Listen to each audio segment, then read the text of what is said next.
Welcome to Small Town Big Deal. I'm Rodney Miller. And I'm Jan Carl. And we are in Oak Ridge, North Carolina. Now, I think this may be one of the most picturesque places we have ever been. That is beautiful. Yeah, and probably one of the oldest, dating back to 1767. So not only is it beautiful and historic, but it's still a working mill. This mill got its start way back, before the Revolutionary War, back before we were officially a country. It was built on Beaver Creek and assisted settlers with the grain they grew.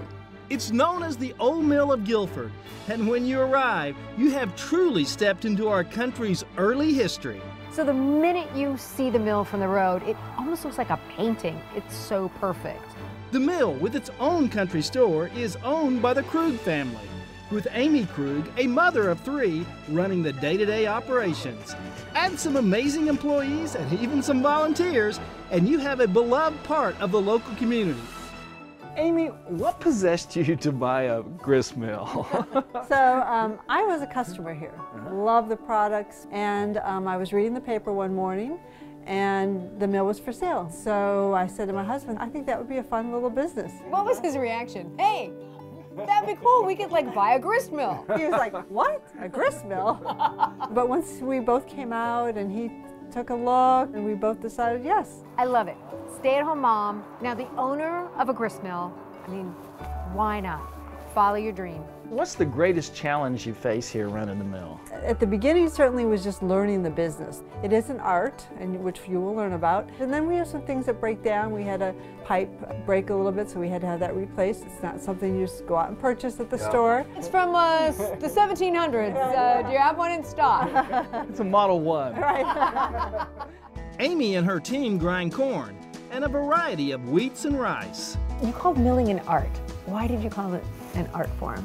Because you are taking a product and putting it between 2 stones that if they get too close together, they could ignite and your whole mill goes down. There's that saying, keep your nose to the grindstone.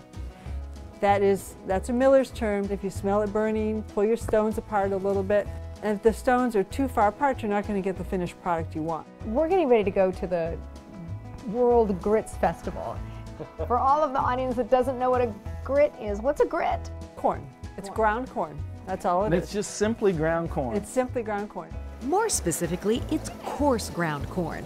Coarser than cornmeal and polenta, that is. We learned that firsthand from Annie Laura, the resident miller, who's been here more than 40 years. Rodney, are you ready to become a Dusty? I believe I am. Okay. We need to put this corn Okay. in this hole. It goes down to the bottom of the elevator. Okay. So start it. Start that one. Okay.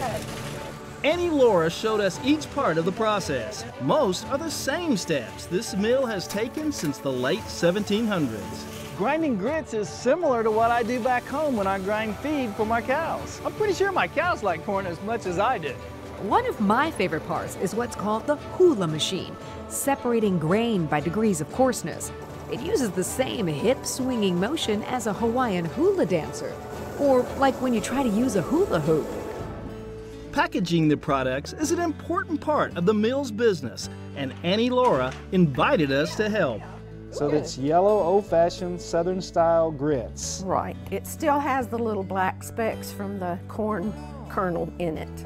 Not bleached, all natural. That's right. Oh wait, is this a recipe? Yes. Okay, so all of our southern viewers will be shocked, but I've never actually cooked grits before. Oh my gosh, I wish you could have seen the look on her face. Annie Laura's face when I told her I had never cooked grits. Priceless. Okay. All right, Rodney, let's bag some grits. While Annie Laura was getting over that shock, Right there. That's good. we measured and finished packaging some bags. But I thought Jan would never get it right. 2.5? Any day now, Jan. Jan, you're holding up production. I know. And she's got it. Woohoo! Got it. Rodney was getting impatient because he was chomping at the bit to get into the real working parts of the mill and see how it all happens. This is called a governor, and this regulates the water that goes over the top of the wheel, and that regulates the speed of the wheel. Then Amy took me up to the top floor of the mill so I could see the full process. Originally, the grain started here with this pulley system. Some of this stuff is 250 years old. These beams here would be some of the original beams. Yes, and then there are wooden pegs. This is like dust collectors and sifters and Cleaners, they clean the grains. these are the tops of the elevators we saw. Absolutely, yep. That's an old pulley right there. When it comes up to this elevator head, then you just divide it and you can change which pipe you want it to go down. All the engineering and the mechanics of this grist mill really gets my motor turning. 250 years ago, their engineering that's behind this is amazing.